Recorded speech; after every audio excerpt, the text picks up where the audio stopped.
ಇವತ್ತು ನೀವು ಸಂವಿಧಾನದ ಬಗ್ಗೆ ಮಾತಾಡ್ತಿರಲ್ಲ, ನೀವು ಸಂವಿಧಾನನ ಎಷ್ಟು ಬಾರಿ ತಿದ್ದುಪಡಿ ಮಾಡಿದ್ದೀರಾ? ನೀವು ದೇಶದಲ್ಲಿ ಆಡಳಿತ ಮಾಡದಂತವರು ಜವಾಹರ್ಲಾಲ್ ನೆಹರು ಅವರು 17 ಬಾರಿ ಸಂವಿಧಾನವನ್ನ ತಿದ್ದುಪಡಿ ಮಾಡಿದ್ದಾರೆ. ಇಂದಿರಾ ಗಾಂಧಿಯವರು 29 ಬಾರಿ ಸಂವಿಧಾನವನ್ನ ತಿದ್ದುಪಡಿ ಮಾಡಿದ್ದಾರೆ. ರಾಜೀವ್ ಗಾಂಧಿಯವರು 10 ಬಾರಿ ಮಾಡಿದ್ದಾರೆ. ಒಟ್ಟಾರೆ ಕಾಂಗ್ರೆಸ್ ಅವರು ಎಷ್ಟು ಮಾಡಿದ್ದಾರೆ ಅಂತ ಹೇಳಿದ್ರೆ 72 ಬಾರಿ ಈ ಸಂವಿಧಾನವನ್ನ ತಿದ್ದುಪಡಿ ಮಾಡಿದ್ದಾರೆ. 72 ಬಾರಿ. ಬರ್ತೀನಿ ಅಲ್ಲಿಗೆ. ನೀವು ಕೇಳ್ತೀರಾ ಪರಮೇಶ್ವರ್ ಅವರೇ, ಅಲ್ಲಿಗೂ ಬರ್ತೀನಿ ನಾನು. ಆಮೇಲೆ ಅವರು ಕೇಳಿದ್ರು, ಅಟಲ್ ಬಿಹಾರಿ ವಾಜಪೇಯಿ ಅವರು 14 ಬಾರಿ ಮಾಡಿದ್ದಾರೆ. ನರೇಂದ್ರ ಮೋದಿ ಅವರು 8 ಬಾರಿ ಮಾಡಿದ್ದಾರೆ. ಅಂದ್ರೆ ನೀವು 72 ಬಾರಿ ಮಾಡಿದವರು, ನೀವು ಸಂವಿಧಾನವನ್ನ 72 ಬಾರಿ ತಿದ್ದುಪಡಿ ಮಾಡಿದವರು. ಶಾಬಾನು ಪ್ರಕರಣದ ಎಷ್ಟು ವರ್ಷನ ಆಗ್ಲಿ,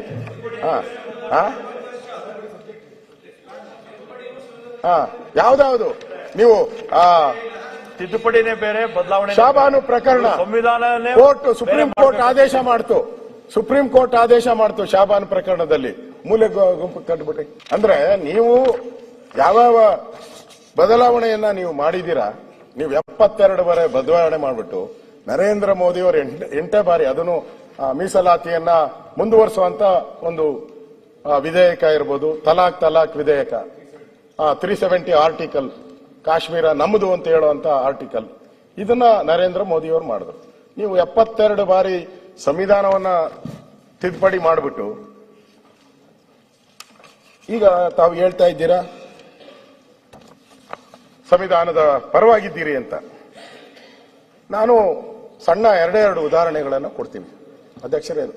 ತಾವು ಸ್ವತಃ ಪರಮೇಶ್ವರ್ ಅವರು, ಪ್ರಧಾನಿ ಜವಾಹರ್ಲಾಲ್ ನೆಹರು ಅವರು ರೆಕಾರ್ಡಲ್ಲಿ ಬಂದಿರೋದು ಹೇಳ್ತಾ ಇದ್ದೀನಿ. ಭಾರತೀಯರಿಗೆ ಎಲ್ಲದರಲ್ಲೂ ದೇವರನ್ನ ಕಾಣುವ ಅಭ್ಯಾಸವಿದೆ.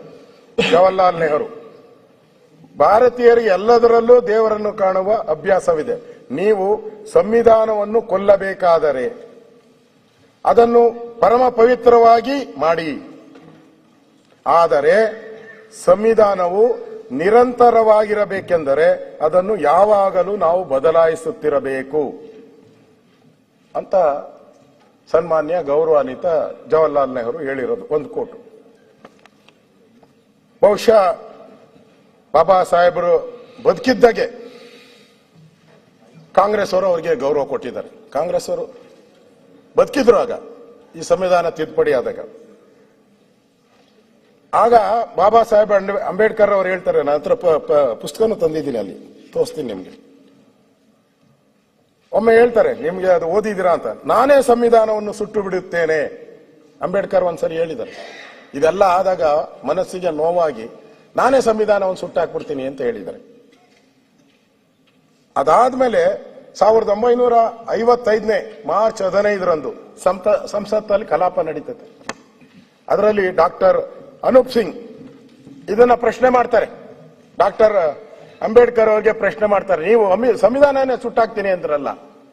ಅವಾಗ ಅವ್ರು ಹೇಳ್ತಾರೆ, ತಾವು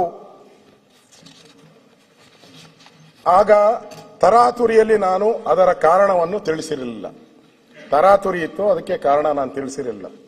ಈಗ ಇವರು ಕೇಳಿರುವರೆಂದು ನನಗೆ ಅವಕಾಶ ಸಿಕ್ಕಿದೆ, ಆಪರ್ಚುನಿಟಿ ಇದೆ.